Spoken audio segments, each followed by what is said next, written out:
इस शख्स की कहानी आपको हैरान करेगी, परेशान करेगी और माथे पर जोर डालने के लिए मजबूर कर देगी। भागलपुर के सुल्तानगंज के गगनिया स्थित ससुराल से 31 जनवरी 2023 को रहस्यमय तरीके से निशांत कुमार 4 महीने पहले गायब हो गए थे। निशांत के साले ने इस मामले में सुल्तानगंज थाने में गुमशुदगी का केस भी दर्ज करा दिया था। वहीं निशांत के पिता सच्चिदानंद सिंह ने समधी नवीन सिंह और उसके बेटे पर अपहरण का आरोप लगाया। इत्तफाक से उनके उसी साले ने उन्हें नोएडा सेक्टर 50 में मोमोज की दुकान पर मोमोज खाते देखा। गजब है, जिस पर निशांत के अपहरण का आरोप लगा था वही उसे मोमोज खाते मिल गया। चौंकिए नहीं, कहानी में अभी ट्विस्ट बाकी है।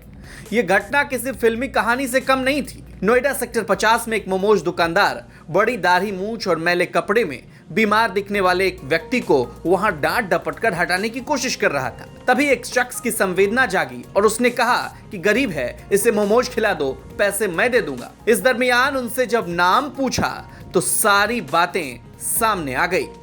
उसने अपना नाम निशांत और पता ध्रुवगंज नवगछिया बताया। यह दृश्य सचमुच एक फिल्मी कहानी से कम नहीं थी।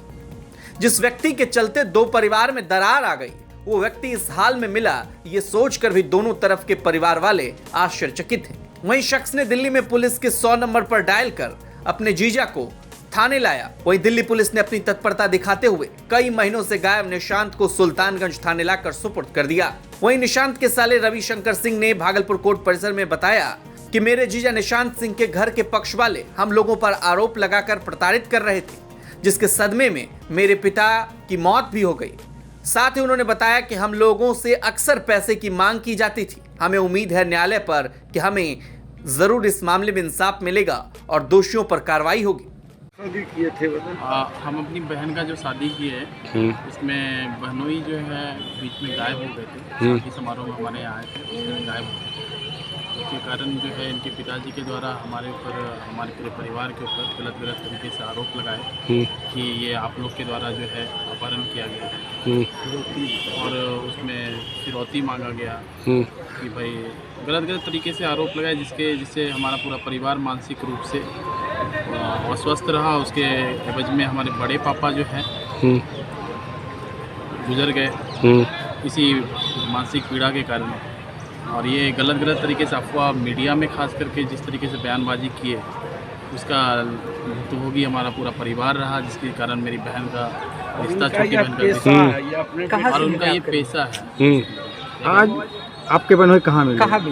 ये 5 महीने के बाद जो है दिल्ली में नोएडा सेक्टर 50 में मिले हैं और ये वहाँ पे भीख मांगते मिले।